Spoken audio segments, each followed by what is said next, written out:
తెలంగాణలో సర్పంచ్ల పదవీకాలం ముగిసి ఏడాది పూర్తయింది. మరి స్థానిక ఎన్నికలు జరిగేదెప్పుడు అంటే సమాధానం చెప్పలేని పరిస్థితి.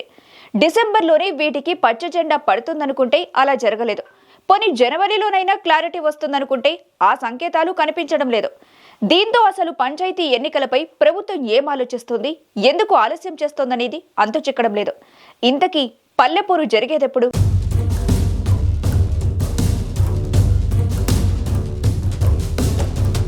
తెలంగాణలో అధికారం మారిన తర్వాత అందరి దృష్టి పంచాయతీ ఎన్నికలపై పడింది. ఎందుకంటే అసెంబ్లీ ఎన్నికల్లో బీఆర్ఎస్ పార్టీకి ప్రధానంగా దూరమైంది పల్లె ఓటర్లే.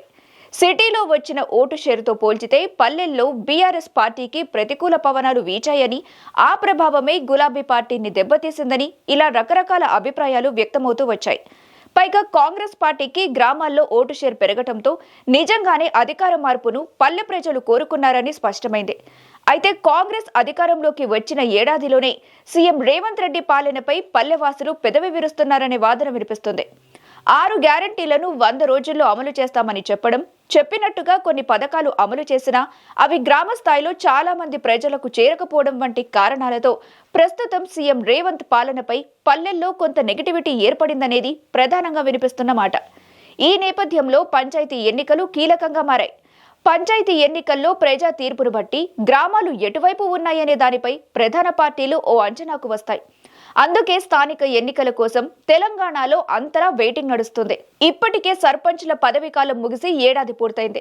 అయినప్పటికీ వీటి నిర్వహణపై మాత్రం కాంగ్రెస్ ప్రభుత్వం జాప్యం చేస్తూనే వస్తుంది. గతేడాది డిసెంబర్లో సర్పంచ్ ఎన్నికలు జరుగుతాయని మొదట వార్తలు వచ్చినప్పటికీ ఆ తర్వాత జనవరి అంటూ పోస్ట్పోన్ చేసింది ప్రభుత్వం. ఇప్పుడు జనవరి ముగింపుకు వస్తున్నా ఇంకా క్లారిటీ రావటం లేదు. అయితే జనవరి మిస్ అయినా ఫిబ్రవరిలో ఎట్టి పరిస్థితుల్లోనూ సర్పంచ్ ఎన్నికల నిర్వహణ ఉంటుందనేది ప్రభుత్వ వర్గాల నుంచి వినిపిస్తున్నమాట. కానీ ఈ విషయంపై కూడా క్లారిటీ ఇవ్వటం లేదు ప్రభుత్వ పెద్దలు. దీంతో అందరిలోనూ ఈ అంశం కొత్త సందేహాలకు దారితీస్తుంది. నిజానికి కులగణన పూర్తయిన వెంటనే స్థానిక ఎన్నికల నిర్వహణ చేపట్టాలని ప్రభుత్వం భావించింది. కానీ గతేడాది డిసెంబర్లోనే పూర్తి కావాల్సిన కులగణన ఇంకా పెండింగ్లోనే ఉన్నట్టు వినికిడే. అందుకే సర్పంచ్ ఎన్నికల విషయంలో ప్రభుత్వం తుది నిర్ణయానికి రాలేకపోతున్నట్టు పొలిటికల్ సర్కిల్స్ లో వినిపిస్తున్న గుసగుస. ఈ విషయంలో కొందరు మరో వర్షన్ కూడా వినిపిస్తున్నారు. ఈ జనవరిలో రైతు భరోసా అమలు, ఇందిరమ్మ ఆత్మీయ భరోసా, కొత్త రేషన్ కార్డుల పంపిణీ, ఇందిరమ్మ ఇళ్ల రిజిస్ట్రేషన్ ఇలాంటి కార్యక్రమాలను రేవంత్ సర్కార్ ప్రారంభించనుంది. వీటన్నింటి అమలుకు జనవరి 26న ముహూర్తం కూడా ఫిక్స్ చేసుకుంది. దీంతో వీటి ప్రకటన తర్వాత సర్పంచ్ ఎన్నికలకు ప్రభుత్వం సిద్ధమవుతుందనేది మరికొందరి మాట. అయితే వీటి అమలు విషయంలో కులగణన ముఖ్య భూమిక పోషిస్తుందనే అభిప్రాయాలు వ్యక్తమవుతున్నాయి. ప్రస్తుతం ప్రభుత్వం వద్ద ఉన్న సమగ్ర సర్వే రిపోర్ట్ ప్రకారం రాష్ట్రం మొత్తంలో 55% బీసీలుండగా మిగిలిన ఎస్సీ, ఎస్టీ, ఓసీ, ఇతర కులాల వారు 45% ఉన్నట్టుగా వార్తలు వస్తున్నాయి. అందుకే కుల సమీకరణాలను దృష్ట్యా పంచాయతీ ఎన్నికలను మరింత ఆలస్యం చేస్తోందట తెలంగాణ ప్రభుత్వం.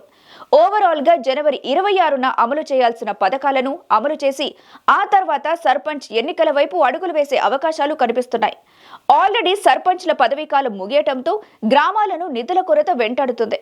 చాలా గ్రామాల్లో అభివృద్ధి నత్తనడకన నడుస్తుంది. ఈ నేపథ్యంలో పరిస్థితి ఇలాగే కొనసాగితే ప్రభుత్వంపై పల్లె జ్వాల రగులుకునే అవకాశం లేకపోలేదు. అందుకే ఎట్టి పరిస్థితుల్లో ఫిబ్రవరిలో పంచాయతీ ఎన్నికలు పూర్తి చేయాలని రేవంత్ ప్రభుత్వం భావిస్తోందట. మరోవైపు ఈ ఎన్నికలను ప్రతిపక్ష బీఆర్ఎస్, బీజేపీ పార్టీలు సీరియస్ గా తీసుకున్నాయి. మరీ ముఖ్యంగా బీఆర్ఎస్ పార్టీకి పంచాయతీ ఎన్నికలు ఎంతో కీలకం. భవిష్యత్ ప్రణాళికలను ముందుకు తీసుకెళ్లాలంటే పంచాయతీ ఎన్నికల్లో సత్తా చాటాల్సిన అవసరం ఉంది. అలాగే బీజేపీ కూడా గ్రామ స్థాయిలో బలపడాలంటే స్థానిక ఎన్నికలే ముఖ్యమని భావిస్తుంది. దీంతో అటు ప్రభుత్వ కాంగ్రెస్ కానీ, ఇటు ప్రతిపక్ష బీఆర్ఎస్, బీజేపీలు కానీ స్థానిక ఎన్నికల కోసం ఈగర్గా వెయిట్ చేస్తున్నాయి. మరి గ్రామాల తీర్పు ఎలా ఉండబోతుందో చూడాలి.